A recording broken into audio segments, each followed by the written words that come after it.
యెహోవా చూచుటలేదు, యాకోబు దేవుడు విచారించుటలేదు అనుకునేది. ఏమనుకుంటున్నారంట? విచారించట్లేదు.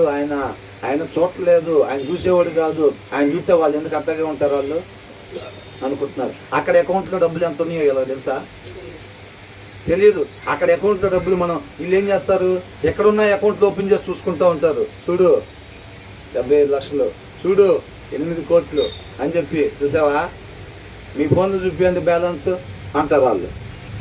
అవునా? మనం ఏం చేయాలి? ఇక్కడ చూసావా మనం ఈ అకౌంట్ ఓపెన్ చేసి అక్కడ అకౌంట్ ఓపెన్ చేసి చూసావా అంటుందా అంటారు. ఏది నాకేం కనపడతలేదు ఏంది అసలు అని అంటారు. వాళ్ళకి కనపడిద్దా?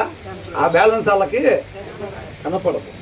అది నిరీక్షణతో చూడాలన్నమాట, అది విశ్వసించు చూడాలన్నమాట. అది దాని కొరకు అబ్రహాం ఎలా చూశాడంట? పునాదులు కలిగిన ఆ పట్టణం వైపే నిదానించి చూశాడంట.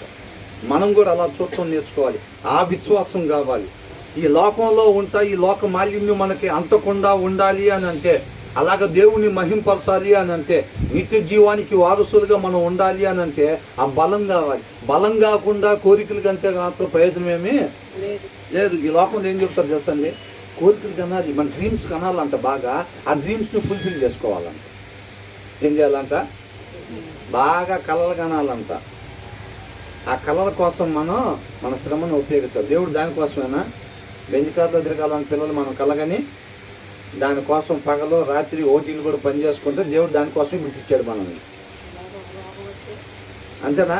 అదే ఈ లోపలే ఒక రోగం వస్తే అని అంటున్నారు ఆంటీ. అవునా? నా ప్రాణమా తినుము తాగుము సుఖించు, నీ కోసం సమృద్ధిగా కూర్చోబెట్టాను అంటే దేవుడు ఏమంటున్నాడు? అలా అనుకునే ప్రతి ఒక్కరిని ఆయన ఒక్కనే అన్నాడా, లేకపోతే అట్లా అనుకునే ప్రతి ఒక్కరిని అంటున్నాడా? ప్రతి ఒక్కరిని అంటున్నాడు. వెలివాడా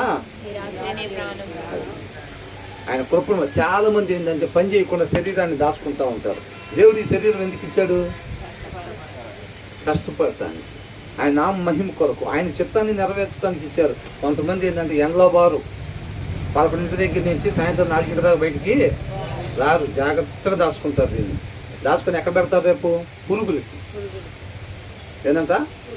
పురుగులకి చక్కటి సాఫ్ట్ స్కిన్ని ఎండబడకుండా ఏంది ఆర్గానిక్ శరీరాన్ని తీసుకుని వెళ్ళి పురుగులకి, పాపం వాటి కోసమే ఇల్లు అంతే, వాటి కోసమే శుభ్రంగా ఆర్గానిక్ ఫుడ్ తిని పురుగులకు పెంచ వాటినే ప్రేమించేది వీళ్ళు.